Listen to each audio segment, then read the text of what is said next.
Bismillahirrahmanirrahim. Assalamualaikum warahmatullahi wabarakatuh. Waalaikumsalam warahmatullahi wabarakatuh. Alhamdulillah. Alhamdulillahi hamdan katsiran thayyiban mubarakan fihi kama yuhibbu rabbuna wa yardah. Wassalatu wassalamu ala asyrafil anbiya'i wal mursalin nabiyyina Muhammadin wa ala alihi wa ashabihi ajma'in. Ikhwati fillah, a'azzani Allah Ta'ala wa iyyakum jami'an. Pagi hari ini, hari Ahad ya, kita sudah berada di tanggal 17 bulan 2 1442 Hijriah. Jadi bulan Safar itu Pak, bulan 2 dia. Jadi bulan 1 itu kan Muharram. Ya, bulan 2 itu Safar. Bulan 3 Rabiul Awal namanya. Bulan 4 itu Rabiul Tsani. Bulan 5 itu Jumadal Ula. Bulan 6 itu Jumadal Tsaniyah. Ya, bulan 7 itu Rajab. Bulan 8 itu Sya'ban. Ya, bulan 9 itu Ramadan. Ya, bulan 10 Syawal. Bulan 11 itu Dzulqa'dah. Bulan 12 adalah Dzulhijjah. Baik. Hari ini kita sudah berada di 4 Oktober ya, saya kira 4 Oktober 2020 ya. Pertemuan kita kali ini kita akan lanjutkan terkait dengan bahasan kita yang lalu. Itu sudah kita bahas tentang beriman dengan para rasul. Ya, beriman dengan para rasul itu minimal ada 4 hal atau 4 unsur yang harus terpenuhi. Disambi aja Pak, karena ini kalau nggak hangat-hangat kurang nikmat sepertinya. Yang kedua nanti bisa datang ngantuk. Itu dia. Ya. Jadi beriman kepada rasul itu minimal ada 4 ya Pak ya. Ada 4 hal yang harus terpenuhi. Pertama, kita beriman bahwa kerasulan mereka itu benar dari Allah. Bukan dinobatkan orang, bukan diangkat dirinya sendiri, atau dia ngajak-ngajak orang supaya membaiat dirinya sebagai seorang rasul, tidak. Ya, memang betul kerasulannya itu adalah dari Allah Subhanahu wa Ta'ala. Makanya ketika ada orang yang mengingkari kerasulan salah seorang nabi, maka batal semuanya gitu. Itu harus diingat bahwa ketika ada orang yang mengingkari satu aja dari rasul yang banyak itu, ya. Kalau rasul di dalam riwayat dikatakan 313 atau 315. Nah, satu saja diingkari maka batal semua keimanan dengan para rasul. Barakallahu fiik. Kata Allah Azza wa Jalla dalam surah Asy-Syu'ara ayat yang ke-105, kadzabat qaumun nuhinil mursalin. Maka kaum Nuh itu telah mendustakan seluruh para rasul, semua para rasul. Padahal waktu itu cuma Nuh yang jadi rasul. Gitu. Kata para ulama, kenapa? Karena ketika mereka mendustakan Nuh, itu sama halnya mereka mendustakan semua para rasul yang akan datang setelah Nabi Nuh alaihi salam. Karena satu aja rusak semuanya. Gitu. Ibaratkan bapak main pecah piring. Kalau dulu waktu anak-anak bapak pernah main pecah piring, saya dulu pernah. Jatuh satu Pak, itu biasanya jatuh semua gitu. Itu dia masalahnya gitu. Ya, karena memang nyusutnya itu payah, harus pelan gitu. Sementara lawan kita kan selalu yang namanya permainan kan begitu gitu. Jadi intinya bahwa keimanan kita dengan para rasul nggak boleh cacat satu pun dari di antara mereka gitu. Nuh kita imani, Isa kita imani, Musa kita imani, Ibrahim, Ismail, Yakub, Yusuf dan sebagainya kita imani. Kita imani bahwa kerasulan mereka benar adanya dari Allah Subhanahu wa Ta'ala. Itu yang pertama. Yang kedua yang kita bisa sampaikan bahwa kita beriman dengan nama-namanya. Jadi nama-namanya itu bukan kita buat-buat juga gitu, suka-suka hati kita. Enggak. Makanya kan kemarin juga saya sampaikan termasuk nama malaikat itu nggak boleh kita buat-buat sendiri. Di antaranya yang dibuat-buat orang adalah Israel. Katanya itu malaikat maut gitu. Ya. Sebenarnya Israel itu kata para ulama la aslalahu, penamaan Israel itu nggak ada asal usulnya gitu. Nggak ada dasar dan landasannya karena ini kan perkara gaib dan nggak boleh kita bicara tanpa dalil gitu. Jadi yang namanya apa? Malakal maut. Dalam hadis, dalam Al-Quran juga disebut malaikat maut gitu. Malakal maut. Jadi hanya malak. Ya. Tidak dia Israel begitu. Jadi kita juga dengan para rasul begitu bahwa kita beriman dengan nama-nama yang telah Allah sebutkan. Nama-nama tersebut seperti Muhammad, Ibrahim, Musa, Isa, Nuh alaihi salatu wassalam dan seterusnya dan seterusnya. Itu ya, beriman dengan nama-nama mereka. Yang keempat, yang adapun nggak tahu kita namanya, kita beriman secara global saja bahwa mereka itu rasul dari Allah. Allah berikan nama, kita tak tahu namanya, tapi tetap kita beriman bahwa mereka itu ada namanya. Pasti ada namanya lah, kalau nggak bagaimana begitu kan. Yang ketiga adalah membenarkan tasdiqu ma sahha anhum min akhbarihim. Kita membenarkan seluruh yang telah sahih dari berita-berita mereka. Jadi tentang Rasul ini semuanya kita benarkan. Yang telah benar Pak ya, beritanya itu kan karena kan jarak Rasul dengan kita ini, apalagi kita umat akhir zaman, tentu banyak jalannya, banyak sanadnya, banyak riwayatnya. Jadi kita harus pastikan bahwa riwayat dan sanad itu benar. Dan kita wajib imani kalau itu adalah sebuah kebenaran. Ya, kalau juga memang itu sebuah sahih riwayatnya, maka kita wajib membenarkannya. Apa yang mereka sampaikan, semua kita benarkan. Ya, termasuk perkara-perkara yang gaib, ya perkara-perkara yang menurut akal kita nggak masuk, gitu. Tapi kita imani. Ya. Yang keempat adalah kita beramal dengan syariat yang diutus kepada kita. Kalau perkara keimanan semua kita imani, tapi perkara pengamalan syariat tentu nggak semua syariat kita amalkan gitu. Kalau dulu Pak, Bani Israel itu kalau mau tobat harus bunuh diri, itu bentuk tobatnya. Bapak mau seperti itu? Kan tidak. Gitu. Dulunya umat-umat sebelum umat Nabi Muhammad itu kalau mereka yang bangkang sama Rasulnya itu Allah tunjukkan terus.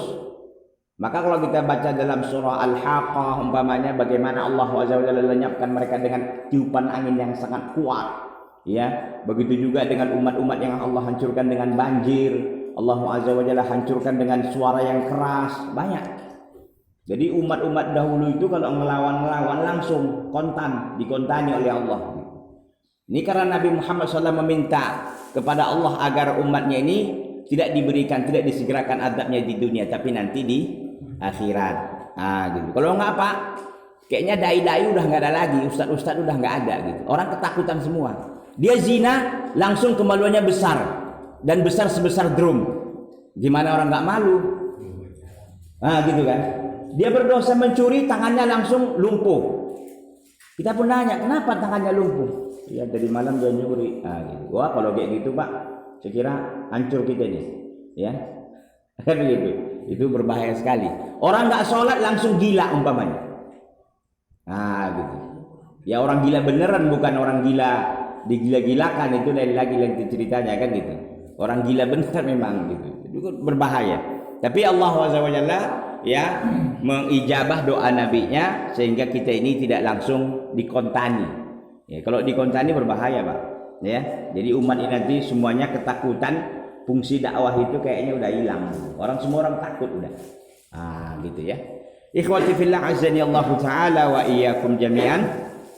Itu barangkali murajaah kita atau kita rilis terkait dengan hasil-hasil kajian kita pada bulan yang lalu, bulan Muharram. Ya, kita akan lanjutkan. Tafadhal Pak. Marhaban bi talibil ilm. Nabi sallallahu alaihi wasallam ketika ada salah seorang sahabat datang dan mengatakan kepada Nabi, ya Rasulullah, ji'tuka li'ata'allam al-ilm. Ya Rasulullah, aku datang untuk menuntut ilmu. Maka kata Nabi, marhaban bi talibil ilmi. Selamat datang bagi para penuntut ilmu. Ikhwati fillah azani Allah taala wa iyyakum jami'an. Yang selanjutnya kita akan bahas dari ini kajian terakhir terkait dengan al-iman bir rusul adalah walil imani bir rusuli thamaratun jalilatun minha. Beriman kepada rasul itu ada buah yang sangat indah, ada faedah yang sangat luar biasa. Minha di antaranya al-ula, yang pertama, al-ilmu bi rahmatillahi ta'ala wa inayatihi bi ibadihi haitsu arsala ilaihim rusul liyahduhum ila siratillahi ta'ala wa bayyanu lahum kaifa ya'buduna Allah li'anna al-aql al-bashari la yastaqillu bi ma'rifati dzalik. Yang pertama, hikmahnya Pak ataupun faedahnya kita beriman dengan para rasul itu adalah kita al-ilmu. Kita tahu dan paham benar bi rahmatillah, kasih sayang Allah Subhanahu wa taala. Wa inayatihi, dan inayah itu adalah kepedulian Allah. Dan Allah Azza wa Jalla memperhatikan dengan perhatian Allah yang sangat besar biibadi dengan para hambanya. Maka Allah Azza wa Jalla utus kepada mereka para rasul liyahduhum ila siratillahi ta'ala, agar para rasul itu memberikan petunjuk kepada mereka hamba-hamba Allah ini untuk menuju jalan Allah Subhanahu wa ta'ala. Wa bayyana lahum kaifa ya'budunallah, dan para rasul menjelaskan bagi para hamba Allah bagaimana mereka ini beribadah kepada Allah. Li'annal aqla basyari, karena akal manusia ini tak sanggup dia mengetahui hal demikian. Karena kalau kita pakai akal pun sepintar apapun kita, Pak, itu terbatas. Tak tahu kita bagaimana cara sholat, bagaimana kita cara wudhu, cara zakat, cara puasa, cara haji, cara umroh, cara birrul walidain dan lain sebagainya. Kecuali dibimbing oleh para rasul alaihi wassalatu wassalam. Nabi saja pun itu diajari oleh Jibril bagaimana cara sholat. Ya, maka dalam riwayat kalau kita lihat hadis tentang Isra wal Mi'raj itu, subuhnya Nabi SAW sudah sholat dan itu diajari oleh Jibril alaihi salam bagaimana cara sholat subuh, karena itu kan malam perjalanannya kan, Pak, dari Masjidil Haram ke Masjidil Aqsa, dari Masjidil Aqsa ke Sidratul Muntaha, dan itu pulang pergi langsung, PP istilahnya, pulang pergi, Pak. Gitu. Makanya kan orang-orang kafir Quraisy nggak percaya dengan itu. Masa orang perjalanan Masjidil Aqsa Masjidil Haram aja sebulan, ini masa pula ke langit katanya pulang pergi cuma satu malam. Tentu mereka mengolok-ngolok, itulah bohong aja itu dan segala macam. Tapi Abu Bakar As-Siddiq tampil, ya, mengatakan kalau Rasul yang mengatakan apapun yang dia katakan saya katakan. Bahkan dalam riwayat dikatakan kalau Rasul mengatakan ini hitam padahal putih, saya katakan hitam. Bayangkan. Begitulah keimanan kekuatan As-Siddiq, yaitu Abu Bakar As-Siddiq radhiyallahu taala anhu. Kalau ini hitam umpamanya, tapi Rasul bilang putih, Abu Bakar pasti menyelisihi yang dilihatnya demi mengikuti Nabi sallallahu alaihi wasallam. Tapi itu kan nggak mungkin terjadi begitu. Tapi itu yang disampaikan oleh beliau sampai begitunya gitu loh. Kalau itu pun hitam, tapi kata Rasul itu putih bukan hitam. Hitam kata Abu Bakar As-Siddiq radhiyallahu taala anhu. Kalau kita kan enggak ngelawan yang ada kan gitu. Itu hitam. Alah, mana pula hitam itu? Jangan-jangan itu abu-abu, kan gitu. Jadi begitulah ketaatan para sahabat radhiyallahu taala anhum wa ardhahum jami'an. Jadi pantas mereka ini, Pak, menemani Rasulnya. Ya kalau kita ini jadi sahabat mungkin disuruh perang jam 2 malam gimana? Aduh, ada yang masih tidur, ada yang masih ini gitu kan. Ya, alasannya banyak kali gitu. Jadi memang nggak pantas, Pak, ya. Yang dipilih para sahabat itu yang luar biasa memang, ya. Orang-orang yang sangat luar biasa menemani Rasulnya alaihi salatu wassalam. Bayangkan Ali bin Abi Thalib, Pak, ketika Nabi hijrah itu kan tidur di mana? Tidur di tempat tidur Nabi. Nah, gitu kan. Yang kalau mereka tahu itu, ya, itu nyawa taruhannya. Quraisy kan mereka sudah membuat perjanjian siapa yang membawa Rasul kan 100 ekor ontak gitu. Itu hadiahnya dulu. Ya saya kira 100 ekor ontak kalau sekarang ini saya nggak tahu berapa itu ya. Mungkin 3,5 miliar atau 4 miliar karena ontak itu harganya mahal juga, 40 jutaan mungkin. Gitu satu. Jadi bayangkan 100 kali 40 kan itu 4 miliar mungkin lebih. Gitu. Waktu itu nilai uang waktu itu tahun 75 aja katanya harga 100.000 itu udah mahal kali tahun 75. Ya kalau mungkin sekarang kan enggak gitu kan. Kalau dulu katanya waktu saya SD itu jajan 25 perak masih ada, Pak. Saya nggak tahu Bapak dulu SD, mungkin masih apa, Pak, ya? Bukan rupiah mungkin, masih sen atau apa gitu. Saya 25 perak dulu ada. 25 kemudian 50 yang burung Garuda itu. 50 baru cepek. Itu 100 yang dulu nggak cepek kayak sekarang yang tipis-tipis dia agak berat dulu. Baru yang 200. 200 perak ini kan baru-baru aja. Baru yang 500 gitu. Sekali dia gopean karena masih ada kan jajanan yang gopean gitu. Masih ada yang 500, tapi itu udah makin jarang saya kira, udah sedikit lah. Tapi masih ada. Tapi uang cepek kayaknya kalau sendiri aja nggak ada lagi kan, Pak. Kalau sendiri jajanan cepek gitu. Apa masih ada? Ada mungkin bonbon, Pak, ya. Balik ada. Nggak ada lagi gitu. Jadi artinya bahwa semakin dulu itu Dulu harga itu besar sekali. Makanya itu taruhannya nyawa. Begitulah Ali bin Abi Thalib radhiyallahu taala anhu mampu menjalankan tugasnya dengan baik. Yang kedua adalah tadi pertama kita tahulah bahwa Allah SWT sangat sayang kepada hambanya, Pak. Sangat peduli, sangat perhatian dengan para hambanya sehingga Allah utus ini para rasul. Begitu ya. Yang kedua, syukruhu ta'ala ala hadhihi ni'mah al-kubra. Faedah yang kedua, Pak, kita beriman dengan para rasul ini, hendaklah kita bersyukur kepada Allah banyak-banyak dengan nikmat yang besar ini. Apa nikmat yang besar? Diutusnya para rasul ke kita untuk ngajari kita, untuk bimbing kita, Pak. Makanya kita pun harus juga harus juga melakukan hal yang sama, berbanding lurus begitu. Bagaimana cara kita? Ya mengamalkan semua yang diperintahkan oleh Rasul, menjauhkan segala larangannya. Ya tentu semampu kita gitu. Ya kalau kita tak mampu, bagaimana? Yang penting kita bersyukur kepada Allah SWT banyak-banyak atas nikmat kedatangan para Rasul ini. Bahwa Rasul sudah diutus oleh Allah, tentu tugas dan tujuan mereka adalah bagaimana membimbing umatnya, membimbing manusia, khususnya kita akhir zaman yang dibimbing oleh Rasulullah SAW, bagaimana kita beribadah yang baik kepada Allah Subhanahu wa taala. Memang enggak Rasul langsung bimbing kita. Rasul membimbing sahabat. Yang disebut para sahabat ini kan mereka ini murid-murid Nabi, tulabun Nabi, murid-murid Nabi, dan langsung belajar di madrasatun nubuwah, sekolah Nabi itu. Dan itu yang paling luar biasa kan. Nah, para sahabat mendakwahkan kepada tabi'in yang datang generasi setelahnya. Tabi'in ke berikutnya, tabi'ut tabi'in, dan seterusnya dan seterusnya. Ini dakwah ini, Islam ini tentu sampai ke kita ini karena dakwah. Dan kalau kita lihat sejarah, dulunya Islam masuk ke Indonesia ini kan katanya ada Gujarat ya. Gujarat dari Hindia lah, dari belakang. Kalau kita baca sejarah ada yang mengatakan karena sunan-sunan itu yang 9 dan seterusnya dan seterusnya. Bahkan dalam satu riwayat katanya Muawiyah bin Abi Sufyan itu pernah katanya singgah di Indonesia ini. Ya, karena kan Islam itu lahir abad ke-7, Pak. Abad ke-7 Masehi gitu. Ya, abad ke-7 Masehi itu Islam itu lahir. Sekarang kan abad ke-12, ke-21 kan.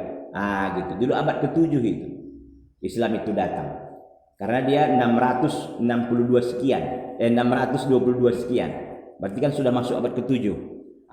Gitu. Katanya begitu. Saya nggak tahu apakah Indonesia ini ada waktu itu atau tidak, wallahu alam. Gitu ya. Tapi intinya bahwa para sahabat dulu radhiyallahu taala anhum wardhahum itu luar biasa menyebarkan Islam, Pak. Sampai ke Spanyol, yang sampai sekarang kan peninggalan-peninggalan Islam ada di Spanyol yang disebut dulu Andalusia, ya, bahkan sampai ke Turki, dan alhamdulillah sekarang gereja Hagia Sophia itu yang dulunya gereja lalu dirubah jadi museum ya oleh Kamal Atatürk, tapi alhamdulillah hari ini sudah dicabut dan sekarang menjadi masjid. Alhamdulillahirabbil alamin. Itu dulu para sahabat ngerebutnya itu, Pak, di Konstantinopel dulu ceritanya itu. Wah, luar biasa perjuangan para sahabat radhiyallahu taala anhum warḍahum, khususnya ketika khilafah Umar bin Khattab terjadi futuhat Islamiyah, penaklukan yang luar biasa ya dari negara-negara yang ada di sekitar waktu itu ya. Hampir dikatakan hampir 2/3 katanya waktu itu. Ya, Islam menguasai ya. Tapi seiring dengan waktu begitulah hancur. Bani Umayyah hancur, Bani Abbasiyah juga hancur, yang pada akhirnya tinggal Turki Utsmani, yang Turki Utsmani juga hilang. Sampai sekarang tidak ada lagi khilafah Islamiyah yang berdiri, yang ada hanyalah negara-negara yang hari ini ada. Baik, jadi kita bersyukur kepada Allah atas nikmat ini. Kita bersyukur kepada Allah, apakah kita sekedar lisan? Tidak.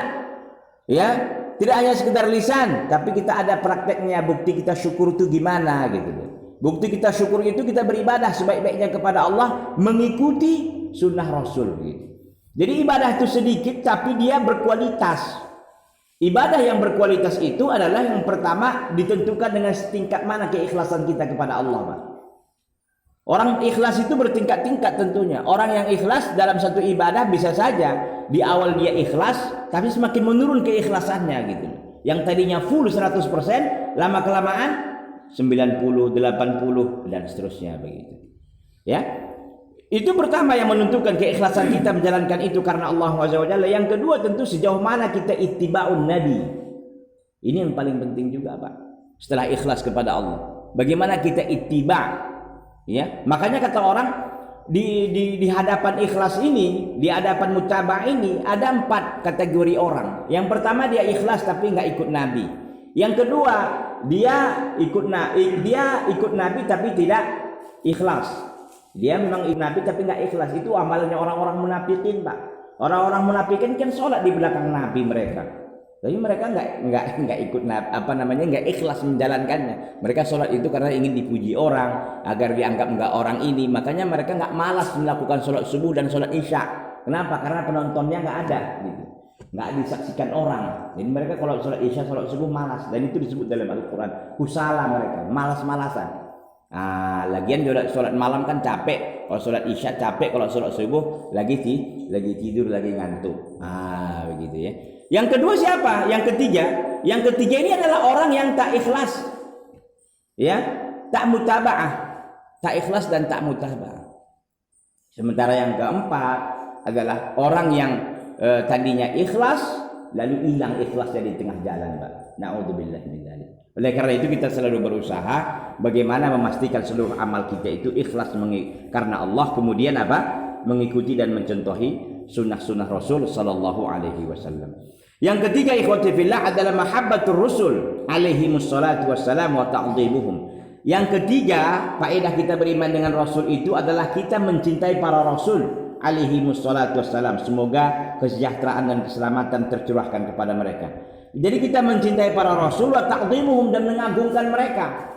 Wa sana'u alaihim dan juga kita memuji kepada mereka bima yaliqu bihim, dengan yang layak dan pantas. Seperti Nabi kita berselawat kepada beliau sallallahu alaihi wasallam. Ataupun nabi-nabi yang lain disebut kita berselawat juga alaihi salatu wassalam. Begitu. Li'annahum Rasulullah, karena mereka adalah utusan Allah. Wa li'annahum qamu bi ibadatihi wa tablighi risalatihi wa nushi li ibadihi. Karena para rasul itu, Pak, mereka telah menegakkan sebenar-benarnya ibadah kepada Allah. Karena ibadah yang paling terbaik yang pernah dilakukan di dunia ini kan ibadahnya para rasul, kan begitu. Ya. Kemudian wa tablighi risalatihi, karena mereka juga telah menyampaikan risalah, ya, kerasulan mereka yang datang dari Allah Subhanahu wa Ta'ala, wa nushi li ibadihi, dan karena mereka telah menasihati para hambanya, hamba-hamba Allah Subhanahu wa Ta'ala. Ya. Oleh karena itu ikhwati fillah azani Allah taala wa iyyakum jami'an, kita wajib, ya, mencintai para rasul, ya.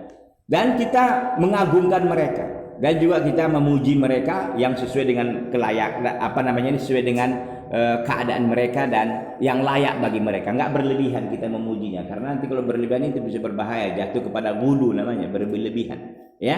Jadi sekedar kita berselawat enggak ada masalah, bahkan kita dianjurkan untuk memperbanyak selawat kepada Nabi kita Muhammad sallallahu alaihi wasallam. Kenapa? Karena mereka para rasul, mereka telah menegakkan ibadah sebaik-baik ibadah, mereka telah menyampaikan risalah dengan baik, dan mereka telah menasihati para hambanya dengan sebaik-baiknya. Wa qad kadzdzaba al-mu'aniduna rusulahum za'imina anna Rasulullah la yakununa minal bashar wa qad dzakara Allah ta'ala hadha az-za'ma wa abtalahu biqaulih. Dan ada sebagian, Pak, orang-orang yang bandel itu mu'anidun, orang-orang yang pembangkang, orang-orang yang bandel, mereka mengingkari, mendustai Rasul ini, ya. Zaimin, mereka mempersangkakan, mereka menyangka bahwa anna Rasulullah la yakunu minal bashar, manusia, Rasul itu enggak pantas dari manusia. Mereka enggak ngakui, mendustakan. Masa Rasul dari kita juga? Jeruk makan jeruk, begitulah istilah kita. Enggak mungkinlah Rasul itu dari manusia. Wa qad dzakara Allah taala hadza za'ma wa abtalahu. Allah sudah menyebutkan persangkaan mereka ini dan Allah batalkan, dan Allah Azza wa Jalla langsung bantah. Firman Allah Azza wa Jalla dalam surah Al-Isra ayat 94-95, wa ma mana'an nasa ay yu'minu id ja'ahumul huda illa an qalu ab'atsallahu basyarar rasula qul law kana fil ardi malaikatu yamshuna mutma'innina lanazzalna 'alaihim minas sama'i malakar rasula. Kata Allah Azza wa Jalla, apa yang menghalangi manusia untuk mereka beriman ketika datang kepada mereka petunjuk, kecuali hanya perkataan mereka, apakah Allah mengutus kepada kami basyaran, seorang manusia, menjadi rasul? Kata Allah Azza wa Jalla, qul, katakan wahai Muhammad, law kana fil ardi malaika, katakan wahai Muhammad, kalau di bumi ini memang yang ada adalah para malaikat, yamshul mutma'innin, yang mereka ini berjalan dengan keadaan tenang, lanazzalna alaihi minas sama'i malakan rasula. Kami akan turunkan dari rasul seorang malaikat menjadi rasul. Kalau penduduk bumi ini orangnya malaikat, bukan manusia, ya kami turunkan ya malaikat. Masalahnya di mana? Masalahnya kita ini manusia, layaklah diturunkan rasulnya dari kalangan manusia. Begitu. Ini bantahan Allah SWT dalam surah Al-Isra ayat 95, 94, 95. Jadi kalau malaikat, Pak, malaikat ini adalah makhluk Allah SWT yang dia ini tercipta dari cahaya. Dan malaikat itu kalau menjelma dia sempurna penjelmaannya gitu. Jadi Jibril itu sering menjelma. Begitu juga dengan malaikat yang lain. Maka masalahnya nanti kalau itu yang rasulnya malaikat, orangnya juga harus jadi malaikat. Orang kita ini manusia kok, bukan malaikat. Dan kita kan berbeda penciptaan. Kalau jin itu dari api, kalau kita dari tanah, malaikat dari nur, cahaya. Dari sisi penciptaannya beda gitu. Jadi nggak layak. Makanya yang jadi rasul itu adalah manusia itu sendiri diangkat oleh Allah SWT. Orang-orang menjadi pilihan Allah Subhanahu wa taala. Fabatarallahu taala hadza za'ma bi annahu la budda yakuna rasul basharan li'annahu mursalun ila ahli al-ardh. Maka Allah SWT batalkan persangkaan mereka itu bahwa katanya harus malaikat jadi rasul. Kenapa? Karena memang rasul itu adalah manusia yang mereka diutus juga kepada ahli al-ardh, penduduk bumi. Penduduk bumi ini siapa rupanya? Ya manusia. Kan gitu ya. Walau kana ahlul ardi malaikah lanazzalallahu alaihi minas sama'i malakan rasula. Kalau seandainya penduduk bumi ini adalah para malaikat, Allah akan utus kepada mereka adalah seorang malaikat jadi rasul. Masalahnya manusia bukan malaikat. Liyakuna mithlahum, agar juga rasul itu seperti mereka gitu. Kalau rasul itu kan seperti manusia biasanya, Pak. Kelebihannya dia itu diutus oleh Allah sebagai Rasulullah gitu. Makan juga mereka makan, sakit juga mereka sakit, menikah juga, punya anak juga. Ya, seperti biasa. Bahkan dulu sebelum ada mimbar rasul itu mereka kalau datang sahabat baru, orang baru nggak tahu, nggak kenal yang mana yang rasul gitu. Kan itu asal usul pengusulan mimbar itu. Ya. Maka kata para sahabat, ya Rasulullah, kayaknya kalau yang baru datang, yang entah dari mana gitu, ingin tahu rasulnya yang mana gitu. Ya. Jadi kata para sahabat, buatlah mimbar. Dibuatlah mimbar dari pelepah korma. Ya, pelepah korma, dan akhirnya dibuatlah seperti itu sehingga mereka tahu bahwa yang duduk di mimbar itu siapa? Rasulullah sallallahu alaihi wasallam. Sehingga sekarang yang menjadi khotib, Pak, di Masjid Nabawi itu orangnya enggak sembarangan. Karena duduk dan berdiri di mimbar siapa? Mimbar Rasul di Masjid Nabawi. Kalau Bapak yang pernah ke sana, mimbarnya itu mimbar Nabi. Jadi orang pun bagaimana ya? Ngeri-ngeri sedap gitu. Jadi para masyayikh yang dipilih memang itu kan keputusan raja ya. Yang menjadi imam di Masjid Haram dan Masjid Nabawi itu enggak orang sembarangan. Itu keputusan ada SK-nya, begitulah kira-kira. Sama seperti yang duduk di masjid di Masjidil Haram yang berkhutbah itu kan dekat Ka'bah itu, samping Ka'bah dia berkhutbah. Bukan main-main itu kan. Luar biasa, Pak. Jadi para masyayikh yang Masya Allah, orang-orang bertakwa, orang-orang soleh, yang hafalan Qur'annya sudah sempurna ya, itulah yang menjadi imam, dan suara mereka juga menghiasi dunia ini, Pak. Sering kita dengar Syekh Sudais, ya, sering kita dengar juga Syekh Al-Matrudi yang baca Al-Quran, kemudian juga syekh yang lain yang sering kita dengar lah, yang diputar di masjid-masjid dan di tempat-tempat lain. Baik ikhwati fillah, azani Allah taala wa iyyakum jami'an. Wa hakadha Allah taala 'anil mukadzibin rusul annahum qalu in antum illa basharun mithluna turiduna an tasudduna amma kana ya'budu aba'una fa'tuna bisultanin mubin. Qalat lahum rusuluhum in nahnu illa basharun mithlukum walakinna Allah yamunnu 'ala man yasha'u min 'ibadihi wa ma kana lana an na'tiyakum bisultanin illa biidznillah. Ini dalam surah Ibrahim, Pak, ayat 10-11. Ini terakhir bahasan kita. Dan begitulah kata Allah SWT. Allah SWT menghikayatkan tentang orang-orang yang mendustakan para rasul, bahwa mereka berkata, in antum illa basyarun, kalian itu juga manusia, misluna, seperti kami kok. Turiduna antasudduna amma kana ya'budu abauna, kalian mau menghalang-halangi kami, ya, kalian mau menghalang-halangi kami dari apa yang disembah oleh bapak-bapak kami. Fa'tuna bisultanin mubin, datangkanlah oleh kalian dengan bukti yang sangat nyata. Qalat lahum rusuluhum, para rasul pun berkata kepada kaum mereka yang membangkang seperti ini, in nahnu illa basyarum mithlukum, kami ini hanya manusia seperti kalian. Walakin Allah yamunnu ala ma yasha' min ibadihi, tetapi Allah SWT memilih siapa yang dia kehendaki daripada hamba-Nya jadi rasul. Wa ma kana lana an na'tiyakum bisultanin illa biidznillah. Kami pun tak bisa mendatangkan sesuatu bukti yang nyata yaitu berupa mukjizat kecuali dengan izin Allah. Jadi mereka manusia biasa juga, Pak. Enggak sembarangan mukjizat itu keluar. Betul mukjizat Nabi itu sangat luar biasa, di antaranya adalah Al-Qur'an ini, Pak. Mukjizat Nabi sallallahu alaihi wasallam, belum lagi hadisnya. Kalau bukti-bukti yang lain banyaklah, makanan itu jadi banyak, ya. Kalau Nabi berjalan itu ada awan yang apa namanya nih, yang menaungi, ya. Ya yang apa namanya dari jari jemari Nabi keluar air.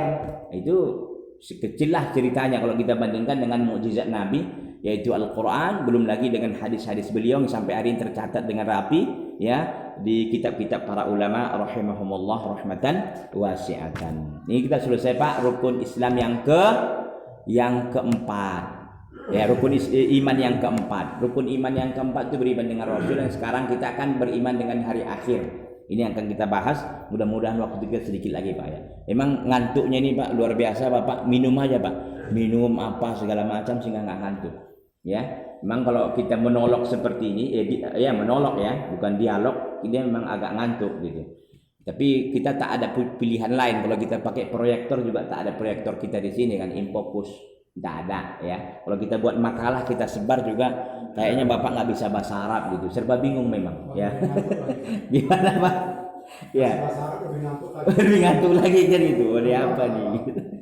Ya, jadi al-iman, ya. Rukun iman yang 6 itu sudah kita bahas, Pak, ya. Al-iman billah, beriman dengan Allah. Al-imanu bil malaikah, dengan malaikat. Bil iman bil kutub, dengan kutub.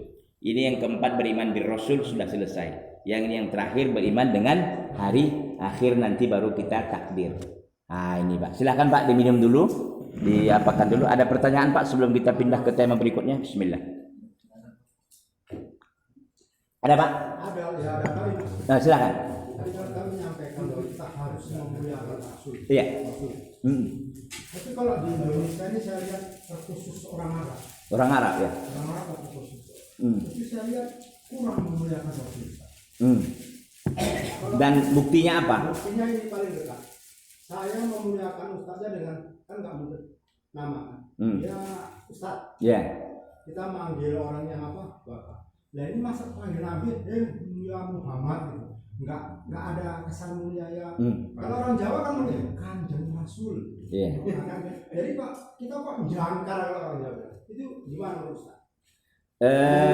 Maksudnya dia Nabi Muhammad gitu kan, pakai Nabi, Pak.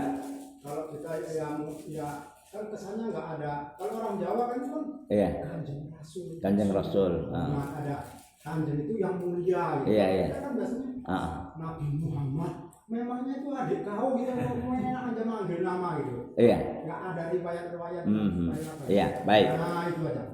Oke. Jadi memang kita ini, Pak, orang Timur biasanya kan, orang Timur lah.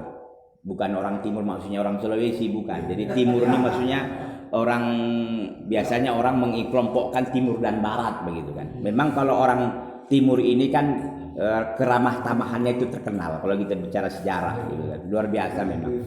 Tapi yang menjadi ukuran bahwa kita menghormati apa tidak itu kan dalil, Pak. Pertama kita lihat dalam Al-Quran, Allah Azza wa Jalla menyebut para nabinya semuanya dengan nama kecuali Nabi kita Muhammad. Makanya, Pak, kalau kita baca dalam Al-Quran itu Allah katakan ya Musa, ya Ibrahim, ya Isa, itu begitu. Tapi kalau ketika dengan Nabi itu panggilannya ada dua, ya ayuhan Nabi, sebenarnya dalam surah At-Tahrim, di awal surah At-Tahrim, atau ya ayuhar Rasul, wahai para Rasul. Ini kata para ulama adalah menunjukkan bahwa para Nabi yang paling dekat dengan Allah itu adalah Rasulullah Sallallahu Alaihi Wasallam, kan gitu, karena dia juga adalah Sayyidul Anbiya wal Mursalin, pemimpin para Nabi dan para Rasul. Itu hanya dengan nama, Pak, yang lain-lain tadi. Sementara untuk untuk Nabi kita Muhammad SAW, Allah mengistimewakan dengan dua panggilan tadi. Ya ayuhan Nabi, ya ayuhar Rasul. Wahai Nabi dan wahai Rasul. Nah, itu bentuk penghormatannya dengan kita mengatakan wahai Rasul, wahai Nabi. Dulunya para sahabat juga heran, Pak. Karena memang kalau orang Badui itu datang mengatakan wahai ya Muhammad gitu, langsung dengan nama. Para sahabat nggak berani kalau pakai nama, mengatakan dua bahasa yang tadi, sebagaimana Allah abadikan dalam Al-Quran, ya Rasulullah, ya Nabi. Ya kita pun begitu ya Pak. Mana kalau Bapak bilang tadi Muhammad mungkin nggak pakai Sayyidina itu kali Pak ya. Begitu.